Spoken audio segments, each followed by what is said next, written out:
Jalen Duren is the most physically impressive big man. He's a super athlete. The body is incredible. He's a real rim protector, not like Chet Holmgren or Walker Kessler or Mark Williams. If you really want to understand who Jalen Duren is, don't start with stats.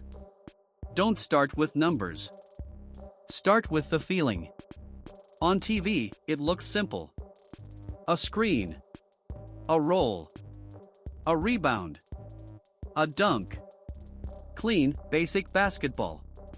But if you're the team on the other side, it doesn't feel simple at all. It feels like a toll one you pay every possession.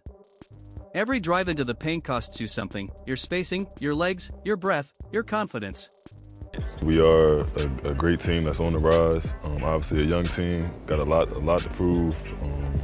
And kind of just show the league that, yeah, I'm here. Cade Cunningham brings the ball up calm and steady. The defense points, shifts, communicates like they've got a plan. And for a split second, the floor looks peaceful.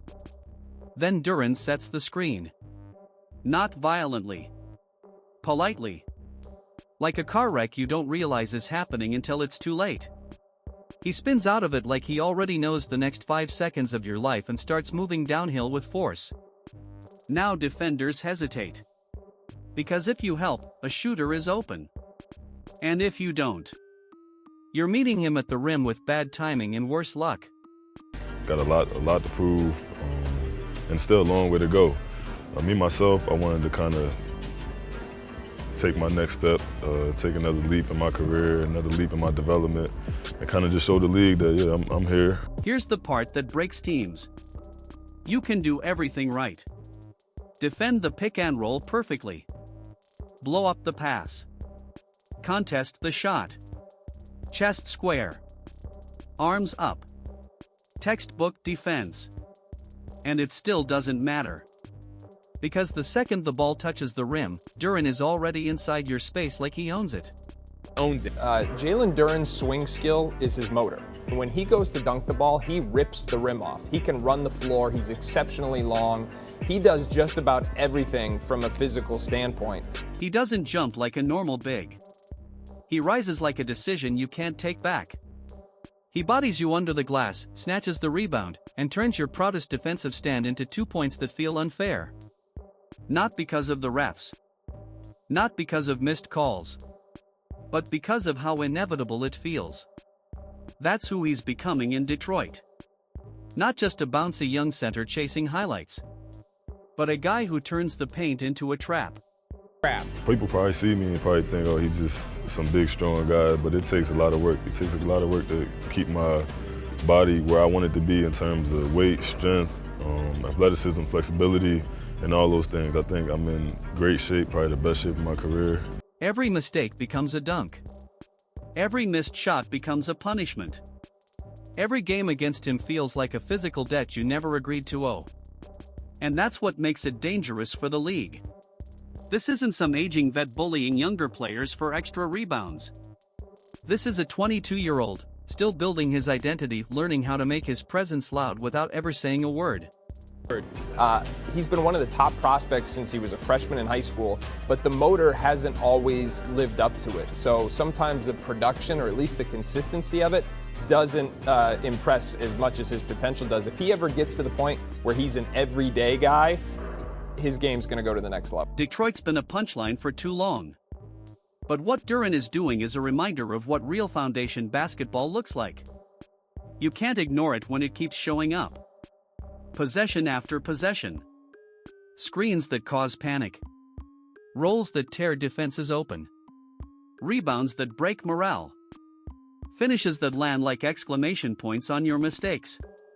If the Pistons are climbing out of the shadows, if they're finally becoming a team people have to take seriously, Duren isn't just a supporting piece. He's the part of the story that makes it painful to play against them. He's been one of the top prospects since he was a freshman in high school, but the motor hasn't always lived up to it. So sometimes the production, or at least the consistency of it, doesn't impress as much as his potential does. If he ever gets to the point where he's an everyday guy, his game's going to go to the next level. The funny thing about young centers in today's NBA is how fast the league tries to define them. Like it's sorting paperwork instead of letting a player grow. If you're not stretching the floor.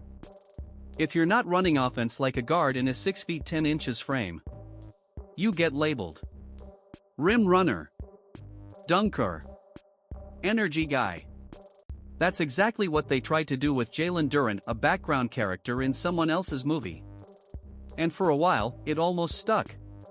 Detroit was a mess. Lineups changing. Losses piling up. Noise everywhere, direction nowhere. But this season flipped the story. That energy guy label? It's not an evaluation anymore. It's a mistake. Because Duren didn't just level up.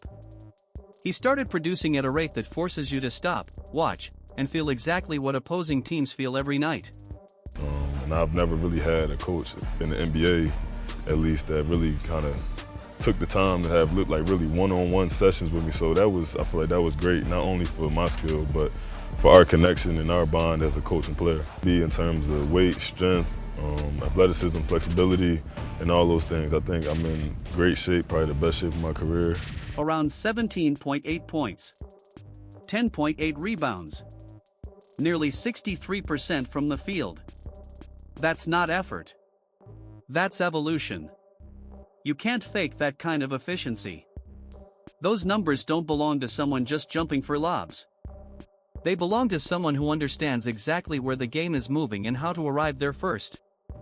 What really changes the conversation is how steady it feels.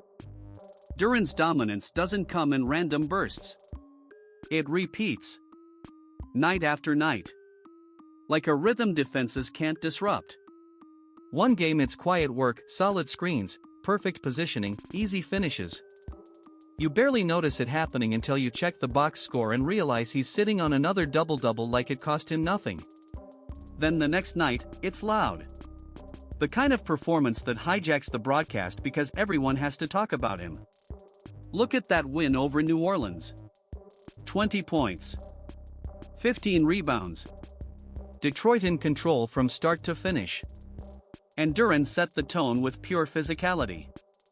And it didn't stop there. It kept happening. Even Detroit's own team reports stopped hedging. The conversation shifted from he's playing well to this is just who he is now. What makes it hit harder is how he's doing it. He's still figuring himself out. Still learning what his body can handle. Still adjusting to a grind that wears most young bigs down. He's already pushed through an ankle issue this month, something Detroit and national outlets flagged as serious for a player who lives in contact. Yet he's still out there. Still wrecking the paint. Still owning the glass like nothing happened. That kind of resilience changes how teams see you.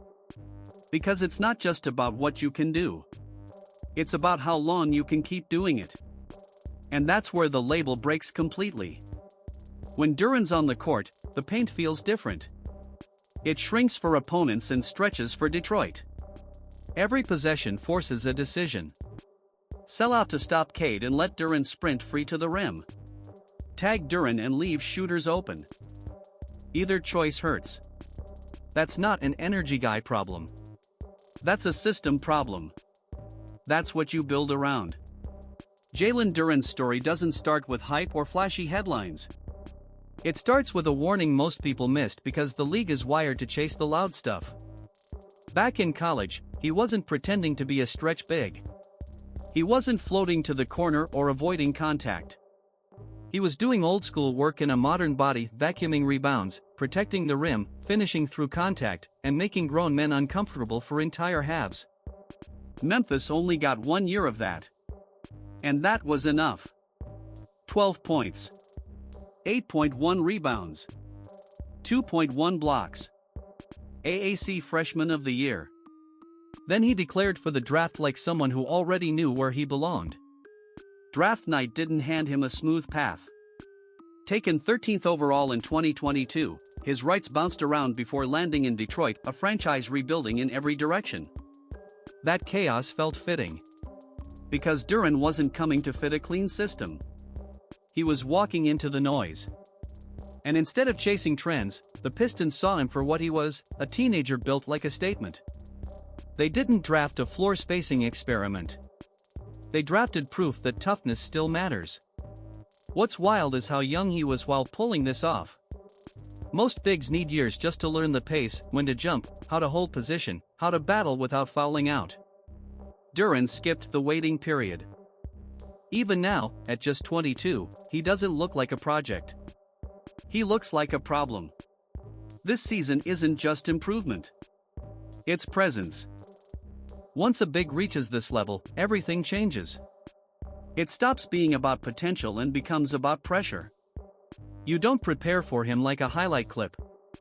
You prepare for him like weather, inevitable, physical, constant. Detroit hasn't had that in years. And now teams feel it. That slow frustration. We defended that, so why are we still giving up points? Because Duren isn't chasing a brand. He's building an identity, one that doesn't fade when the lights dim.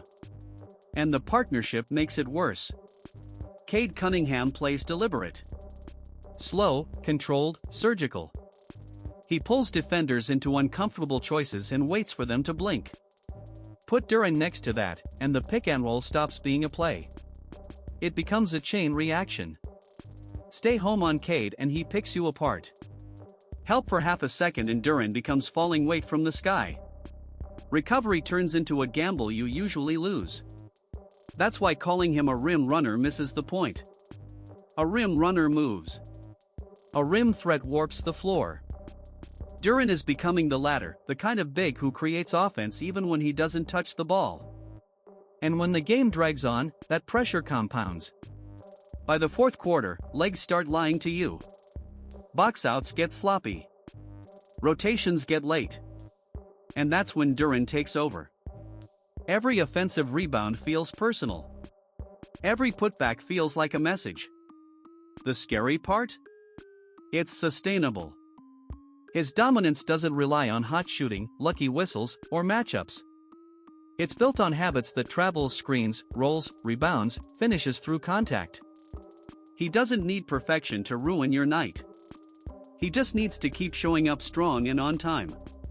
That's when potential turns into presence. And the next test is obvious. The playoffs strip everything down. No casual rolls. No free rebounds. Every possession gets schemed. And the question for Duren isn't whether he can dunk or rebound, we already know that. It's whether he can stay just as effective when teams spend a week trying to erase. That evolution doesn't require him to become a stretch five. It requires refinement, steady free throws, sharper short roll reads, cleaner defensive discipline. If those lock in, the paint pressure becomes something worse. A system you can't solve. Because Duren's ceiling isn't solid starter. It's foundation. The kind of center who anchors identity. Who makes games heavier? Who forces teams to ask a simple question every night? Can we handle this for 48 minutes? And if you're wondering why Detroit suddenly feels different, why the jokes have gone quiet, it's not a mystery. Start in the paint. That's where the story lives. That's where Jalen Duren stopped asking for respect and started taking it. So how high is the ceiling? All-star anchor? Playoff problem? Drop your take below. Subscribe for more deep dives. Catch you next one. Peace.